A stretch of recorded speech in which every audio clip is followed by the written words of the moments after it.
Hi guys, welcome back to my YouTube channel. So hope ಎಲ್ಲರೂ ಚೆನ್ನಾಗಿದ್ದೀರಾ ಅನ್ಕೋತೀನಿ. ಹಾಗೆ ಯಾರ್ಯಾರು ಹೊಸದಾಗಿ ನನ್ನ ವಿಡಿಯೋನ ನೋಡ್ತಾ ಇದ್ದೀರಿ, ಪ್ಲೀಸ್ ಸಬ್ಸ್ಕ್ರೈಬ್ ಮಾಡ್ಕೊಂಡು ನೋಡಿ. ಹಾಗೆ ನಿಮ್ಮ ಫ್ರೆಂಡ್ಸ್ ಫ್ಯಾಮಿಲಿಗೆ ಎಲ್ರಿಗೂ ಶೇರ್ ಮಾಡಿ. ಸೊ ನಾನು 2 ವೀಕ್ಸ್ ವರ್ಕೌಟ್ ಚಾಲೆಂಜ್ನ ತೊಗೊಳ್ತಾ ಇದ್ದೀನಿ. ಸೊ ಆ್ಯಕ್ಚುಲಿ ಪ್ರೆಗ್ನೆನ್ಸಿ ಮುಂಚೆ ನಾನು ವರ್ಕೌಟ್ನ ಮಾಡ್ತಾ ಇದ್ದೆ, ಬಟ್ ಆದಮೇಲೆ ಪ್ರೆಗ್ನೆನ್ಸಿ ಆಮೇಲೆ ಡೆಲಿವರಿ ಅದೆಲ್ಲ 2 ಇಯರ್ಸ್ ಹೇಗೆ ಹೋಯಿತು ಅಂತಲೇ ಗೊತ್ತಾಗಲಿಲ್ಲ ಆ್ಯಕ್ಚುಲಿ. ಸೊ ಹಾಗಾಗಿ ಇವಾಗ ಸ್ವಲ್ಪ ವೆಯ್ಟ್ ಕಡಿಮೆ ಮಾಡೋಣ, ಸ್ವಲ್ಪ ಹೆಲ್ದಿಯಾಗಿರೋಣ ಅಂತ ಸ್ಟಾರ್ಟ್ ಮಾಡಿದ್ದೀನಿ. ಸ್ವೆಟ್ಟಿಂಗ್ ಔಟ್ ಅನ್ನೋದು ಇದೆಯಲ್ಲ, ಅದರಲ್ಲಿರೋ ಫೀಲೇ ಬೇರೆ ಅನಿಸುತ್ತೆ ನನಗಂತೂ. ಒಂಥರ ಖುಷಿ ಇರುತ್ತೆ ಅದರಲ್ಲಿ. ಹಾಗೆ ಸ್ವಲ್ಪ ರಿಲ್ಯಾಕ್ಸ್ ಫೀಲ್ ಆಗುತ್ತೆ, ಟಯರ್ಡ್ ಅನಿಸಲ್ಲ. ಸೊ ಸ್ಟಾರ್ಟ್ ಮಾಡಿದ್ದೀನಿ. ಹಾಗೆ ಮನೆಯೆಲ್ಲ ಕಸ ಗುಡಿಸ್ಕೊಂಡು ಹಾಗೆ ಎಲ್ಲ ನೆಲ ಒರೆಸಿ ಕ್ಲೀನ್ ಮಾಡ್ತಾಯಿದ್ದೀನಿ. ಟೀನು ಕೂಡ ಅವಳ ತನ್ನ ಹಾಲು ಕುಡ್ಕೊಂಡು ಆಟ ಆಡ್ತಾ ಇದ್ದಾಳೆ. ಮಕ್ಕಳಾದಮೇಲೆ ಆ್ಯಕ್ಚುಲಿ ಗೊತ್ತಲ್ಲ, ಯಾವ ಕೆಲಸನೂ ಬೇಗ ಮಾಡೋಕ್ಕಾಗಲ್ಲ. ಸೊ ಅವ್ರು ಮೂಡ್ ಹೆಂಗೆ ಅದ್ರ ಮೇಲೆ ಡಿಪೆಂಡ್ ಆಗಿರುತ್ತೆ. ಸೊ ಅದಕ್ಕೆ ಸ್ವಲ್ಪ ಬೇಗ ಎದ್ಬಿಟ್ಟು ನಮ್ಮ ಕೆಲಸನ ನಾವು ಮುಗಿಸ್ಕೊಂಡ್ಬಿಟ್ರೆ ಆಮೇಲೆ ಆರಾಮಾಗಿ ಅವ್ರ ಜೊತೆ ಆಟ ಆಡ್ಕೊಂಡು ಇರ್ಬೋದು ಅಂತ. ಸೊ ನೆಕ್ಸ್ಟು ನಾನು ಬ್ರೇಕ್ಫಾಸ್ಟ್ಗೆ ಅಂತ ಒಂದು ಹೊಸ ರೆಸಿಪಿನ ಟ್ರೈ ಮಾಡ್ತಾ ಇದ್ದೀನಿ. ಆ್ಯಕ್ಚುಲಿ ನಾನು ತುಂಬ ಕಡೆ ನೋಡಿದ್ದೆ, ಸೊ ಅದಕ್ಕೆ ಟ್ರೈ ಮಾಡೋಣ. ತುಂಬ ಈಸಿಯಾಗಿದೆ. ಸೊ ಏನಿಲ್ಲ, ಗೋಧಿ ಹಿಟ್ಟು 1 ಕಪ್ಪಷ್ಟು ತೊಗೊಂಡಿದ್ದೀನಿ. ಸೊ ನೋಡ್ಬೋದು ಗೋಧಿ ಹಿಟ್ಟು.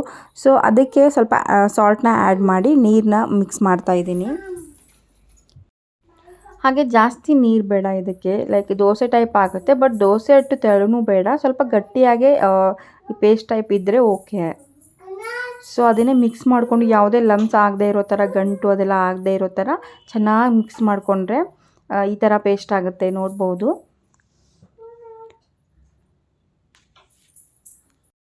ಹಾಗೆ ನೆಕ್ಸ್ಟ್ ನಾನು ಈರುಳ್ಳಿ, ಟೊಮೆಟೊ ಹಾಗೆ ಕೊತ್ತಂಬರಿ ಸೊಪ್ಪು, ಮೆಣಸಿನ್ಕಾಯಿನ ಚಿಕ್ಕದಾಗಿ ಚೆನ್ನಾಗಿ ನೀಟಾಗಿ ಕಟ್ ಮಾಡ್ಕೊಂಡಿದ್ದು. ನನಗೆ ಆ್ಯಕ್ಚುಲಿ ನೀಟಾಗಿ ಕಟ್ ಮಾಡಿದ್ರೆ ನನಗೆ ಇಷ್ಟ, ಇಲ್ಲಾಂದರೆ ದೊಡ್ಡದಾಗಿ ಕಟ್ ಮಾಡಿದ್ರೆ ನನಗೆ ಖಂಡಿತವಾಗಿ ಇಷ್ಟ ಆಗೋಲ್ಲ. ಸೊ ಇದು ಈ ಥರ ನೀಟಾಗಿ ಕಟ್ ಮಾಡಿದ್ರೆ ತಿನ್ನೋದಕ್ಕೂ ತುಂಬ ಚೆನ್ನಾಗಿ ಅನಿಸುತ್ತೆ. ಸೊ ಅದೆಲ್ಲ ತೊಗೊಂಡು ಒಂದು ಪಾತ್ರೆಯಲ್ಲಿ ಎಣ್ಣೆ ಕಾಯಕ್ಕಿಟ್ಟು ಅದೆಲ್ಲ ಫ್ರೈ ಮಾಡ್ಕೊಳ್ಳೋಣ. ಅದಕ್ಕೆ ಸ್ವಲ್ಪ ಜೀರಿಗೆನ ಆ್ಯಡ್ ಮಾಡ್ತಾಯಿದ್ದೀನಿ. ಜೀರಿಗೆ ಆ್ಯಡ್ ಮಾಡಿಬಿಟ್ಟು ಎಲ್ಲ ಚೆನ್ನಾಗಿ ಫ್ರೈ ಮಾಡಿಬಿಟ್ಟು ಅದನ್ನು ಹಿಟ್ಟಿಗೆ ಮಿಕ್ಸ್ ಮಾಡ್ಕೊತಾ ಇದ್ದೀನಿ. ಸೊ ಸ್ವಲ್ಪ ಕೊತ್ತಂಬರಿ ಸೊಪ್ಪನ್ನು ಜಾಸ್ತಿನೇ ಕಟ್ ಮಾಡಿ ಅದಕ್ಕೆ ಆ್ಯಡ್ ಮಾಡ್ತಿದ್ದೀನಿ. ಸೊ ಅದಾದಮೇಲೆ ಅದಕ್ಕೆ ಸ್ವಲ್ಪ ಅರಿಶಿನ ಹಾಕ್ತಾಯಿದ್ದೀನಿ. ಒಂದೇ ಚಿಟಿಕೆ ಅಷ್ಟು ಅರಿಶಿನ ಸಾಕು ಕಲರ್ಗೆ ಅಂತ. ಸೊ ನೆಕ್ಸ್ಟ್ ಬೇಕಂದರೆ ನೀವು ಸಕ್ಕರೆನ ಆ್ಯಡ್ ಮಾಡ್ಬೋದು, ನಾನು ಮಾಡಿದ್ದೀನಿ. ಸೊ ಆ ಹಿಟ್ಟನ್ನು ಸ್ವಲ್ಪ ಒಂದು 5ರಿಂದ 5 ನಿಮಿಷ ಇಟ್ಟರೆ ಸಾಕು, ಸ್ವಲ್ಪ ಎಲ್ಲ ಮಿಕ್ಸ್ ಆಗೋದಕ್ಕೆ. ಸೊ ನೆಕ್ಸ್ಟು ದೋಸೆ ತವೆ ನಾನು ಇಟ್ಕೊಂಡಿದ್ದೀನಿ. ಅದಕ್ಕೆ ಸ್ವಲ್ಪ ಎಣ್ಣೆನ ಒರೆಸ್ಬಿಟ್ಟು ಅದಕ್ಕೆ ಹಿಟ್ಟನ್ನು ಹಾಕೊಳ್ಳೋಕ್ಕೆ ದೋಸೆ ಟೈಪ್ ಬರುತ್ತೆ, ತುಂಬ ಟೇಸ್ಟಿಯಾಗಿರುತ್ತೆ. ಹಾಗೆ ಇನ್ಸ್ಟಂಟ್ ಆಗಿ ಕೂಡ ಮಾಡ್ಬೋದು, ತುಂಬ ಬೇಗನೆ ಆಗಿಬಿಡುತ್ತೆ, ಟೆನ್ಷನ್ ಇರಲ್ಲ ಏನಪ್ಪ ಮಾಡೋದು ನಾಳೆ ತಿಂಡಿಗೆ ಆ ಥರ. ಹಾಗೆ ಡೈಲಿ ಒಂದೇ ಥರ ತಿಂಡಿ ಅಂತೂ ತಿನ್ನೋದಕ್ಕಾಗಲ್ಲ, ಸ್ವಲ್ಪ ವೆರೈಟಿ ಇದ್ದರೆ ಟೇಸ್ಟಿಯಾಗಿ ಒಂಥರ ನಮಗೂ ಖುಷಿ ಅನಿಸುತ್ತೆ, ವೆರೈಟಿ ತಿಂಡಿ ಇದ್ದರೆ. ಸೊ ಈ ಥರ ಈಸಿಯಾಗಿ ಏನಾದರೂ ರೆಸಿಪಿ ಸಿಕ್ಕರೆ ಖಂಡಿತ ನಾನು ಟ್ರೈ ಮಾಡ್ತಾ ಇರ್ತೀನಿ. ಸೊ ಹಾಗೆ ನೀವು ಟ್ರೈ ಮಾಡ್ತಾ ಇರ್ತೀರ ಅಂದ್ಕೊತೀನಿ. ಸೊ ಏನಾದರೂ ಆ ಥರ ಇದ್ದರೆ ಕಮೆಂಟ್ ಮಾಡಿ. ಹಾಗೆ ನನಗೆ ಗೊತ್ತಾಗುತ್ತೆ ಯಾವ ಥರ ತಿಂಡಿ ಮಾಡ್ಬೋದು ಅಂತ. ತುಂಬ ಈಸಿಯಾಗಿ ಇದನ್ನು ನಾವು ಮಾಡ್ಬೋದು ಅಂತ ನನಗನ್ನಿಸ್ತು. ಹಾಗೆ ಫಡ್ಡು ಕೂಡ ನಾನು ಮಾಡಿದ್ದೀನಿ, ತುಂಬ ಈಸಿಯಾಗಿ ಮಾಡ್ಬೋದು ದಿಢೀರ್ನೇ.